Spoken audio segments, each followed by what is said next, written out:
Welcome to our demonstration with JEM Cutters. Today we're going to be using the heart-shaped cutter, and this is the design that we're going to make using this cutter.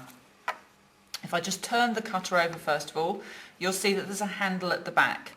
Different size cutters have different size handles, and those handles then fit inside a different size hole inside the JEM paddy.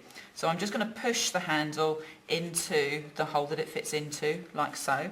I'm going to now use a little bit of petal base just across the top of the cutter. This will help my paste release easily from the cutter once I've rolled over it. The paste that I'm going to be working with is gum paste. This is a firmed up paste. It means that I can roll this much thinner. It's quite stretchy. I've got some here that I've rolled out quite thinly, as you can see. I'm going to place this over my cutter. I'm going to push lightly on it. This will just help the paste attach onto the cutter where I've used my petal base. I'm then going to use my rolling pin and roll across the top of the paste, and this will then define the cutting area underneath like so.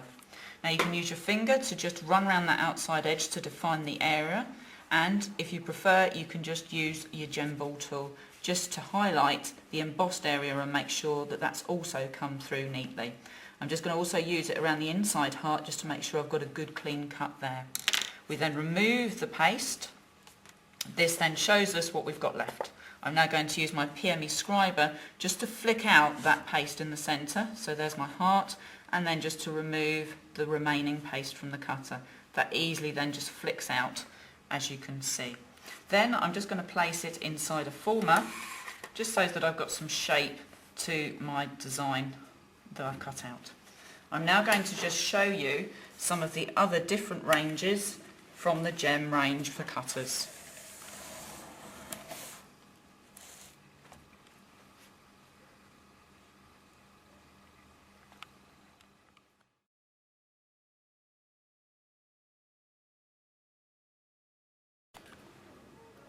Hello and welcome to how to use PME plunger cutters. The first thing you need to have is thinly rolled out paste. I'm using gum paste today, but you can also use sugar paste or rolled fondant. The first cutters we're going to look at is the Blossom plunger cutter. This is the metal version and this is the plastic version here. Make sure that your paste is very thinly rolled out as well as moving on the work surface, free moving, so it doesn't bunch up in the cutter. I'm going to push firmly into the paste with my cutter so that I get a nice clean cut edge around the outside. I'm then going to hold it vertically over my soft sponge and then just push down on that handle in the centre. This will both eject the paste and cut the blossom as well for you. The second cutter we're going to look at today is the butterfly plunger cutter. If I just push the plate forward, you'll be able to see this is what embosses the paste as well as ejects the paste later. Again, make sure your paste is free moving. Push firmly down into the paste so that you get that clean cut edge. This time push on the surface in the centre, give that a little wiggle.